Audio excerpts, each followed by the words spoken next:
We'll get more such interesting stocks in a minute, but let's, for the time being, say hi to Mr. G.S. Johar, Chairman of C&C Constructions. He's joining in, talk about how the business environment is. Mr. Johar, thanks for joining in. Hi. So we'll talk about financials in a minute, but overall, your sense of what's happening on ground right now, whether it's getting orders, whether it's dealing with interest rates, how is business looking? I think there's a general slowdown. The flow of orders from the government is not happening the way they've made announcements, and we're waiting for the time when they can accumulate enough orders and the flow starts on a regulated basis. Right. Mr. Johar? Interest rates are decidedly a worry, and we've quoted for various BOT projects on certain interest rates, and they would take some hit if the interest rates keep going up. So where does your order book stand at this point, Mr. Johar, and what's in the pipeline and what's been sort of held up at this point? No, we currently on an order book of 4,000 crores, and I'd be more concerned if I don't get additional orders over the next 6-7 months. What I need to execute over the next 2 years, I'm pretty well placed.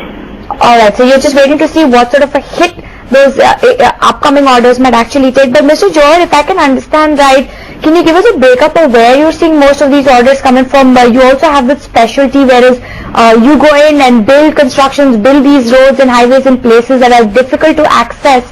So can you give us a sense of where most of your orders are at this point? See, we have about 50% of our business from Bihar, but 7-8% from Afghanistan, and the rest is spread all over India. And in Bihar, what are the projects you're working on? No, they are primarily road projects. There are about 6 road projects. Then there's a dedicated freight corridor, one project, and then the project that I got with the Isolux JV. You've also seen a lot of orders come in on the transmission side. You won some orders from the Power Grid Corporation.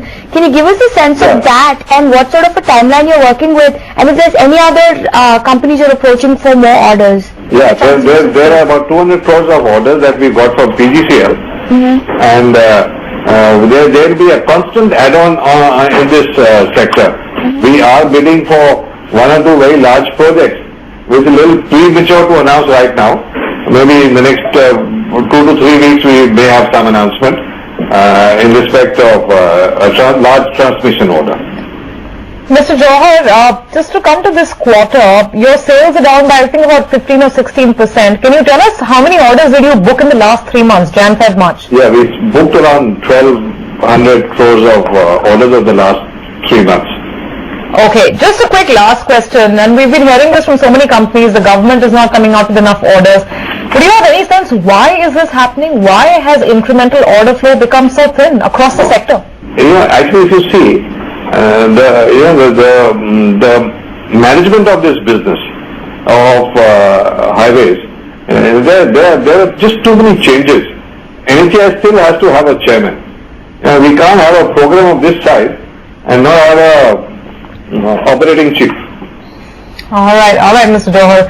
Deeper issues there. Indian infrastructure, always a talking point. Thanks for being with us this morning. Appreciate your time, sir.